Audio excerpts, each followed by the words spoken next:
What's up, everybody? Blessed be. My name is Manon, and you are watching Witch in the Working, where we will be discussing all things witchy in and around, throughout and about, above, below, and beyond.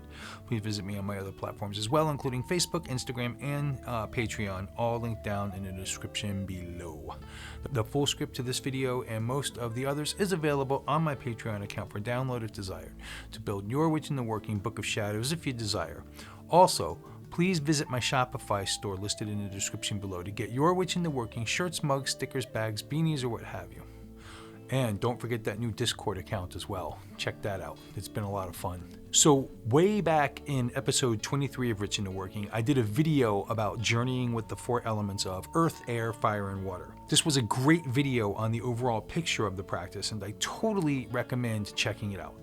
I've included the link to this video right here and also down in the description below for those that do want to go check it out and see it. In this video, I want to go over the element of water specifically and more thoroughly. I want to pick through this element with a fine-tooth comb, so to speak, and really get into the ins and outs of it that the Journey with the Elements video just didn't cover.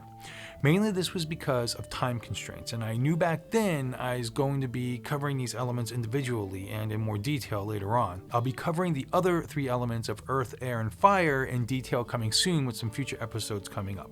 So keep an eye out and an ear out for those as well. In the meantime, let's talk all about the element of water, its correspondences, and ways we can use it magically and spiritually in our witchy lives. So let's stop splashing around, get it together, dive into the deep end of the pool, and roll intro.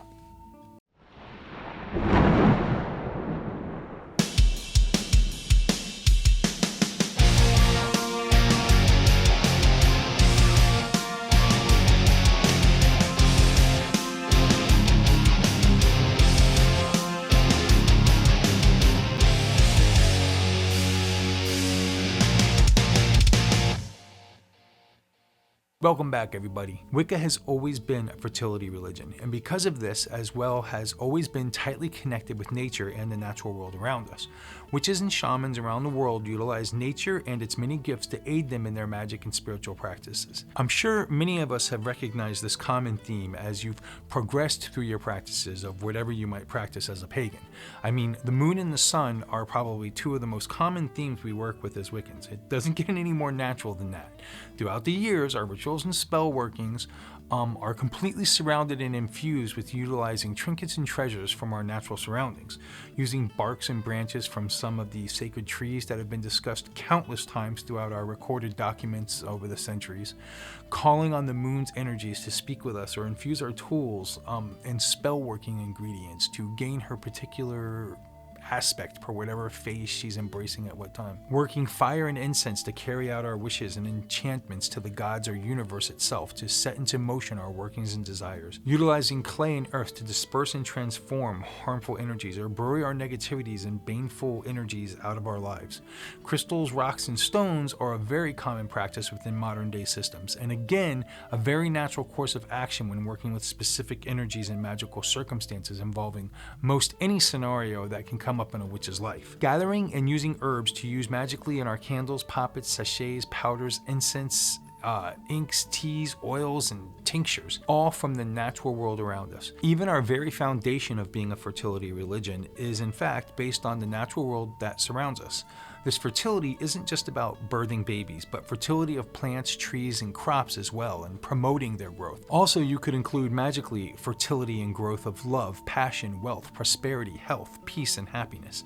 Fertility covers many aspects in Wicca, from the most commonsensical to the most profound of magical practices.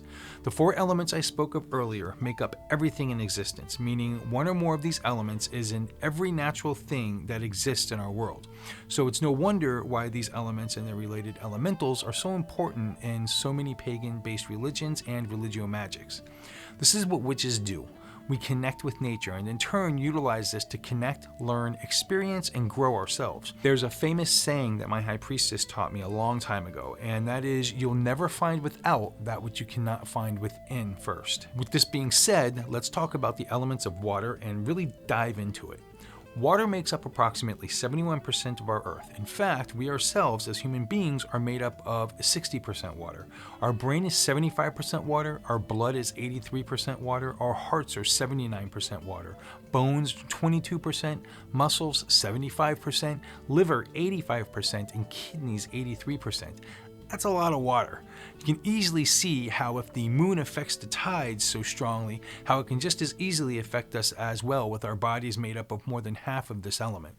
This also leaves no surprise on why it is that water is so strongly associated with and represents emotions magically. In fact, water corresponds with one of the greatest emotions of all, which is love. Water is also associated with the subconscious mind, therefore is also representative of dreams and dream state. Wisdom is another aspect that is tied with the element of water, unlike intellect, which is actually associated with the element of air.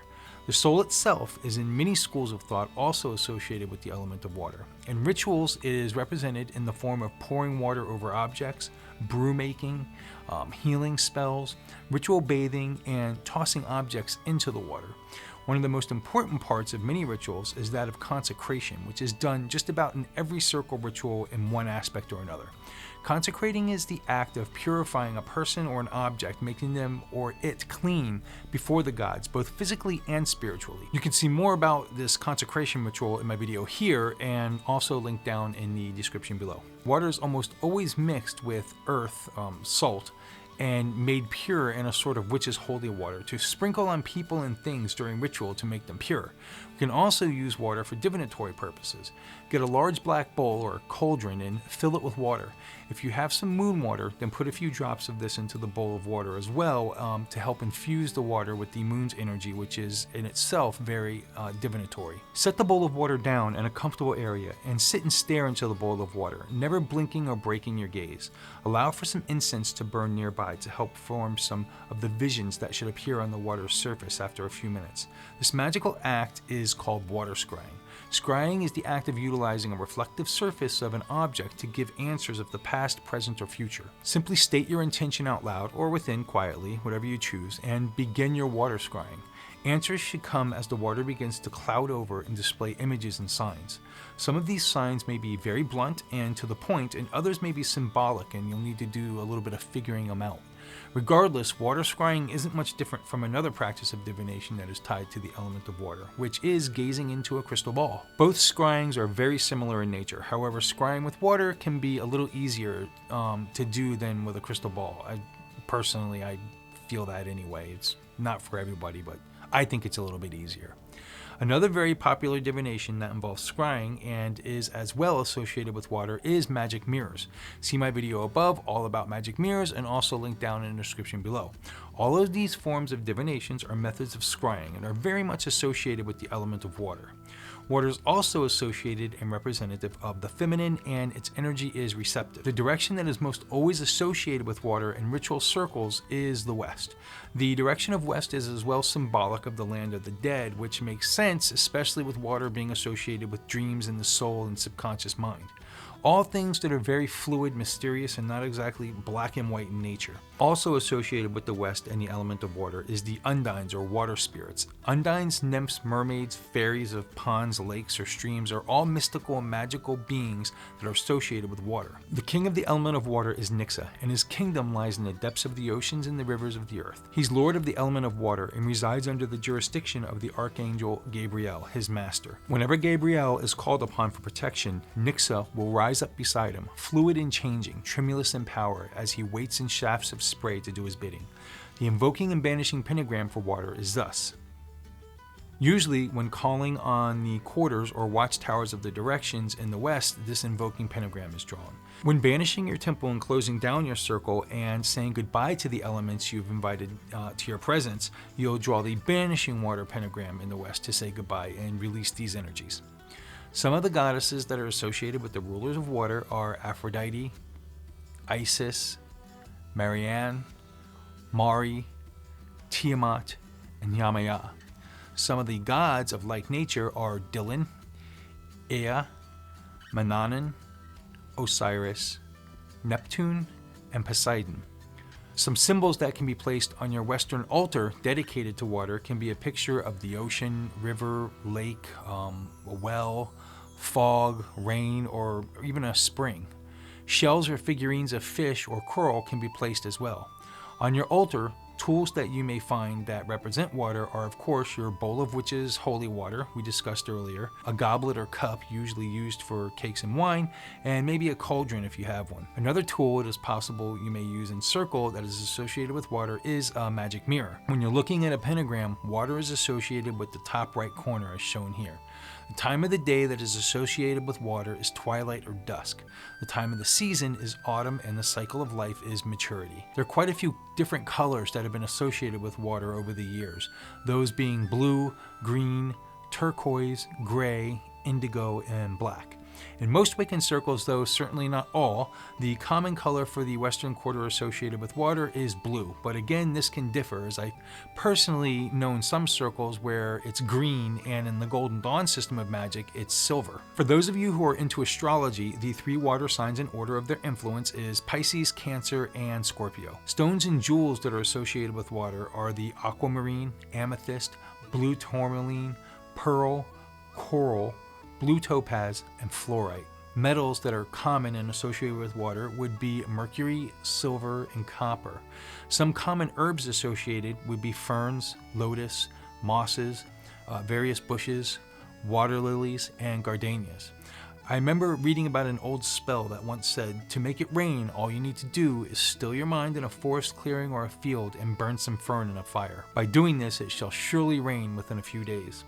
As well as herbs, there are trees that are commonly associated with water, which are the apple tree, apricot, birch, cherry, elder, elm, rosebush, and willow. Some animals you may wish to add to your Western water altar might be water snakes, dolphins, fish, cats, frogs, turtles, swans, or crabs. Musical instruments that are associated with water would be anything with resonance, but to name a few in specific, a harmonica, cymbals, or a flute, especially one made of real reed or willow bark. Types of magic that utilize water energy are mirror scrying, magnet work, love magic, lucid dreaming, cleansing, and protection spells. Every witch worth their weight in candle drippings must make and own a jar of moon water. Moon water is simply a blessed water that a witch puts together beneath a full moon. I talked about this in my video on moon magic a while back and even demonstrated making some moon water. I felt like I should include that simple process in this video as well, seeing the importance of this magical concoction. On the night of a full moon, pour a cup of distilled water into a clear glass vessel and set it out beneath the moon.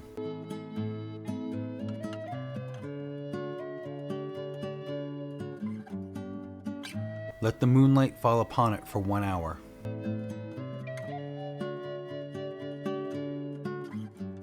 Place the palm of your right hand a few inches above the glass and extend your left hand up to the moon. Right hand down, left hand up. Move your right hand in a clockwise motion over the glass, saying, "By the Lady, may moonlight fall upon this glass, and thus into water thy magic shall pass." Let the glass sit and draw in the moonlight a while longer. This is now your charged moon water. Put it in a sealed container and store it away, keeping it out of direct sunlight. There are many types of water that can be collected and utilized in your magical practices. You can collect a jar or two of each and, use it as necessary. Mason jars work great for this as they seal tightly, prolonging the life of the water collected. Some rules of thumb when collecting these waters and storing them is keep the water in a tight jar as to avoid growth of bacteria and other strange uglies that can contaminate your waters. This being said, never drink the water you're preserving unless you know it's absolutely safe. Like, for instance, some moon waters, where you're just using distilled water that has soaked up some moon rays overnight. Keep your waters out of direct sunlight unless you're making a sun water, and even then it's only while you're charging the water with the sun's rays. For collected waters from natural resources, be especially careful when utilizing them in magic. Again, there are many collected waters you shouldn't drink or add to bath water, for instance. Let's go over a few magical waters and their purposes in magical endeavors. Harvesting some water from creeks or streams can be used for purification, harmony, and cleansing. Just make sure you try and keep any contaminants out of the jar. Maybe even give it a quick sieve through some cheesecloth or other strainer. Dew can be collected by soaking it up with some paper towels and squeezing it into a jar. Dew is good for working magic involving general health, eyesight, and beauty. Dew is said to be especially powerful if gathered at dawn on Beltane, which is May 1st. Fog and mists are great for creativity, balance, and partnerships. I'm not too sure on how you can capture this in a jar, but maybe using a picture of fog or mist can help when you're working magic as a sort of influence and focus. Or better yet, working magic within it outside is going to really be powerful. Ice, especially that collected from a frozen natural source or hail, is good for transformations, balance, and creativity as well. Pond or lake water is good for working magic promoting peace, contentment, relaxation, and self-reflection. Again, just be careful how this water is used and make sure you give it a good straining. Rainwater is another must for witches. Rainwater is easily collected and is good for energy protection and cleansing. Rumor has it that the first rain that falls in May is sacred to the witch. River water is yet another great water if you have a nearby river. It's good for cleansing, moving forward, and protection. Seawater is something I took for granted when I was living in Florida. The beach isn't too far from where I live now, however, it is about 45 minutes away, so I can still manage to grab some. It's just a little bit more of a journey. Seawater is good for health and an extra boost for magical power, as well as manifestation of goals. As a complete opposite of me taking for granted the salt water that surrounds Florida, there is snow that can be collected as well and used magically. Snow is good for transformations and balance, and in the wintertime, there's plenty here. If you're lucky enough to have a natural spring nearby, this water is good for growth, cleansing, protection, prosperity, and especially excellent for utilizing in your witch's holy water. Back in Florida, I totally could have used this next type of water, which is swamp water. This water can be used for banishings and bindings, though I don't recommend collecting this water and saving it in a jar. Instead, kind of use it as you need it, straight from the source. If you can collect water from a waterfall, it's great for an extra boost of power and energy, and especially great for promoting success. Water from a well can be used for healing, wishes, and intuition. Water harvested from a harbor can be used to promote abundance and prosperity and to serve as an aid in banishing things. Again, be careful with harbor water as it can be quite polluted and toxic, especially nowadays. If you wish to journey with the element of water, I suggest the following practice. Initiate your practice by going to a body of water. Natural is best, but it doesn't have to be. You can use a bathtub or a hot tub or a swimming pool. Draw an invoking water pentagram.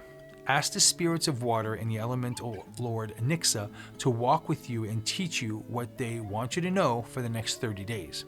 When you're done asking this, dunk yourself beneath the water, fully submerged. When you come up for your very first breath, you will be walking with water spirits. The next thing you're going to want to do is build an altar dedicated to water. Walk with the spirits of water for 30 days. At the end of the 30 days, say goodbye to water and Nixa both. Draw a banishing water pentagram. Write a report on your experience to record your journey. Well, that's going to wrap up this episode of Witch in the Working. Have you ever journeyed with the element of water before?